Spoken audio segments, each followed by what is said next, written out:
मार्च 1965 बहार का मौसम शुरू हो चुका है, लेकिन इस इलाके में बहार का क्या काम?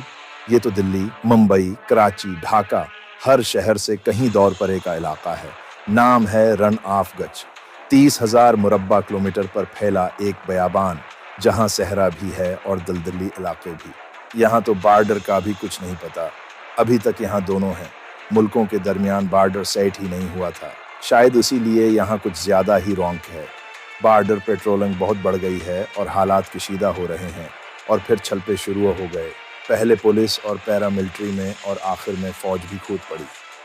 बात बढ़ती चली गई और यहाँ तक पहुँच गई कि बरतानिया की वजीर आजम को सीज फायर का मुतालबा करना पड़ता।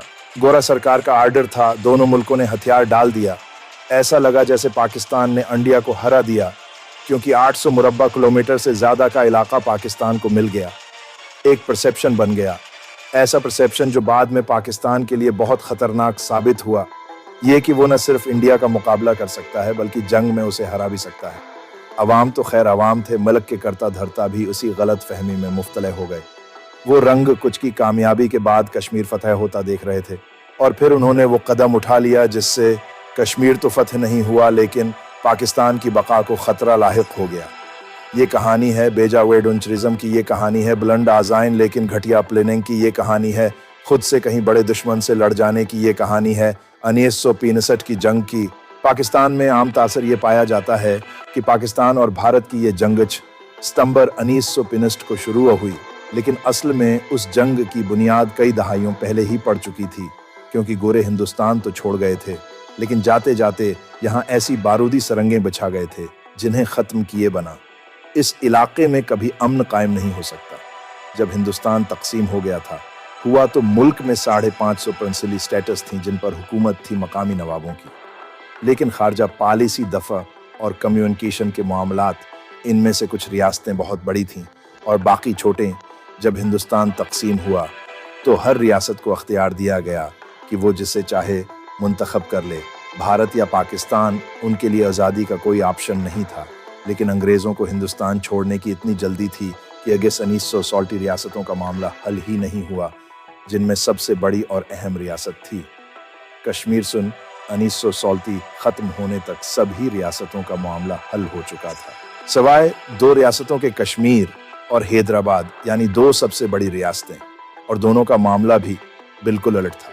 हैदराबाद में अक्सरियत हिंदुओं की थी, लेकिन हुक्मरान मुसलमान थे, जबकि कश्मीर में अक्सरियत मुसलमानों की थी, लेकिन राजा हिंदू था। ये हिंदू राजा उस नस्ल से था जिसने 1966 में ये इलाका गोरों से 5 लाख पाउंड्स में खरीदा था।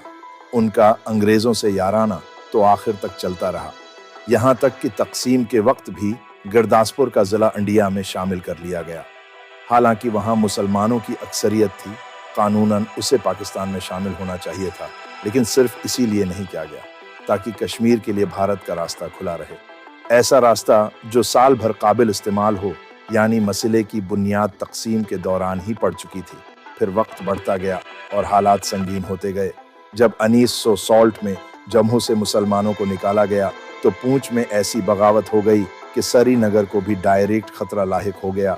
तब कश्मीर के राजा हरि सिंह भागकर जम्मू चले गए, जहां उन्होंने हिंदुस्तान से मदद की अपील कर दी और भारतीय फौजें कश्मीर में दाखिल हो गई। तो इस जंग के बाद बस ये तय होना बाकी था कि अगली जंग कब और कहां होगी, और 1960 की दहाई में अगली जंग के लिए मैदान पूरी तरह तैयार हो गया, क्योंकि इंडिया चीन से एक जंग बुरी तरह हार गया था। फिर रण ऑफ कच्छ में भी वो पाकिस्तान को हरा नहीं पाया। यूं एक इंप्रेशन बन गया कि इंडिया फौजी लिहाज से कमज़ोर है। ये वो ज़माना था जब पाकिस्तान वाकई एक बड़ी ताकत बन रहा था। फौज की तादाद 2.5 लाख तक पहुंच चुकी थी, बिल्कुल वही तादाद जो अय्यूब खां और उनके साथियों के ख्याल में इंडिया के लिए काफ़ी होगी। फिर अमरीकी हथियार भी पाकिस्तान के पास थे, जो उनके ख्याल में इंडिया के हथियारों से बेहतर क्वालिटी के थे। तो पाकिस्तान का एतमाद बढ़ा था और इलाके में जंगी जुनून में इजाफा